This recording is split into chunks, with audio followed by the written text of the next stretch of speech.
What's the point of drag story time, etc.? To preface. 1. I don't think they should be banned. This is America and it's anti-free speech. 2. I don't think the vast majority of participants have malicious intentions. The only exception I found. Fixed link. 3. I am socially liberal. Although not far left. I didn't say this as it being a necessarily far left phenomenon. Just trying to give people an idea of where I'm coming from. But here's my thing. Where did this come from and what's the appeal? According to Wikipedia, I know. But it's a place to start. At least a drag queen is a person, usually male, who uses drag clothing and makeup to imitate and often exaggerate female gender signifiers and gender roles for entertainment purposes. In practice, I've seen this exaggeration take the form of exaggerated physical curves, including big fake breasts. To me, this is an odd thing to appeal to children. I get the argument of raising awareness for gender non-conforming. But that makes more sense of an argument for including trans people like you would any other person. And not making a spectacle of it. Rather than emphasizing drag queens. Which are by definition, engaging in spectacle for the sake of entertainment. So what's the appeal of this? Why has it become popular? I'm not sure if it really is common or if conservatives are just making it seem that way. But I legitimately don't get the angle and it seems weird, although again, I don't think malicious to me to include children in something which exaggerates physical characteristics of women. Just realized this blew up and is locked, so I can't engage with comments unfortunately. Going to read through people's comments. Thanks everyone for answering. How is no one bringing up that the drag queen reading to children thing that first made the news was a situation where they were reading a book about how it is okay to be different? That was literally the entire point. You have someone who is obviously unusual reading a story where the moral is that's okay. Here's the thing. Nobody is required to attend. Not everybody enjoys that sort of thing, so they don't attend. I don't like the opera, so I don't go to the opera. If drag story time was held and nobody attended, it wouldn't be a thing anymore. But people do attend. So it continues. Some people enjoy it. Other people don't.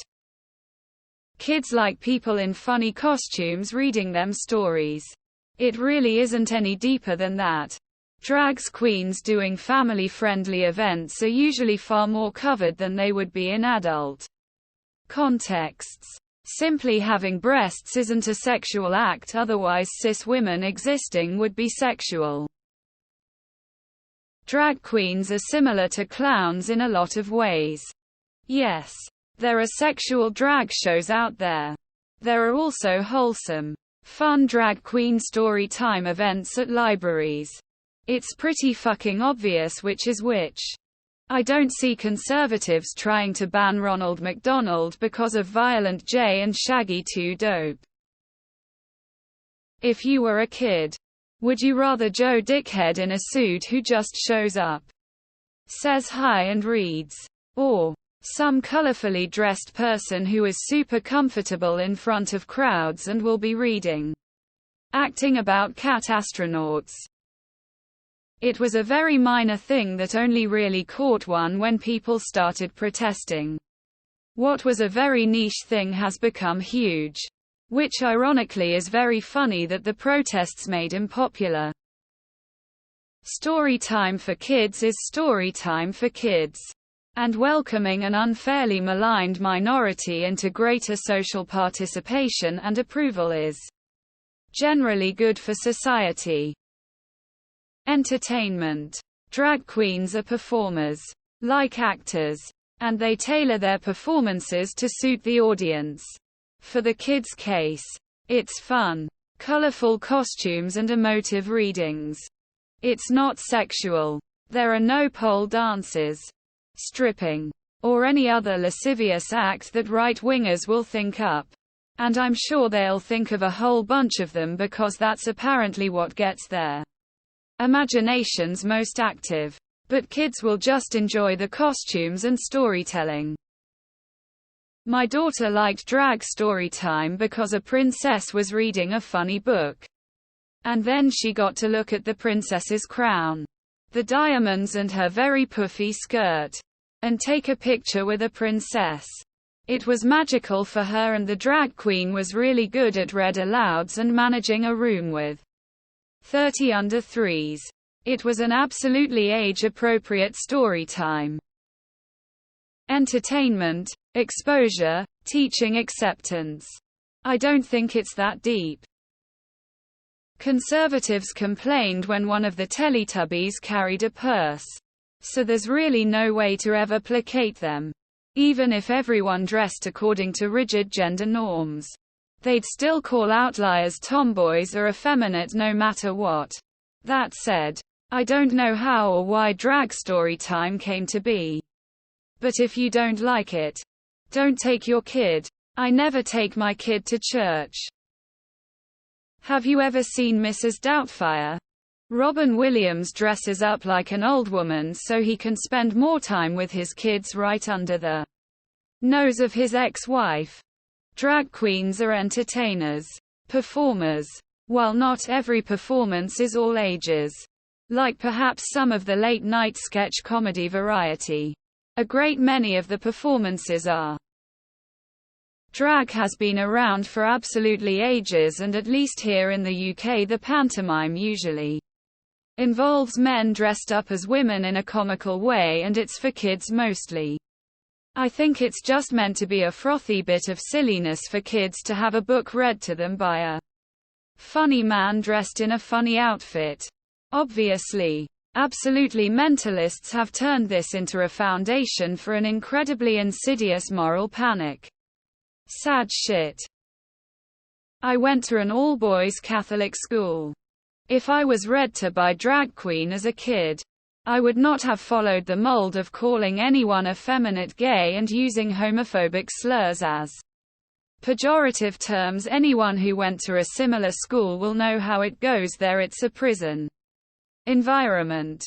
Showing young people, boys in particular, that people are different and humanizing them is super important. I cannot emphasize how much this would have helped many people at my school.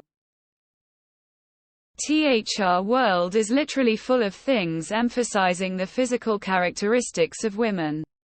If it's that big of a deal for kids to see a drag queen, then kids also shouldn't see commercials, music videos, go to the mall because they may walk by Victoria's Secret, watch sports that have cheerleaders, pass by a billboard for plastic surgery, etc., etc., etc. And those are things where women are blatantly being sexualized. Drag queens just existing does not need to be a sexual thing.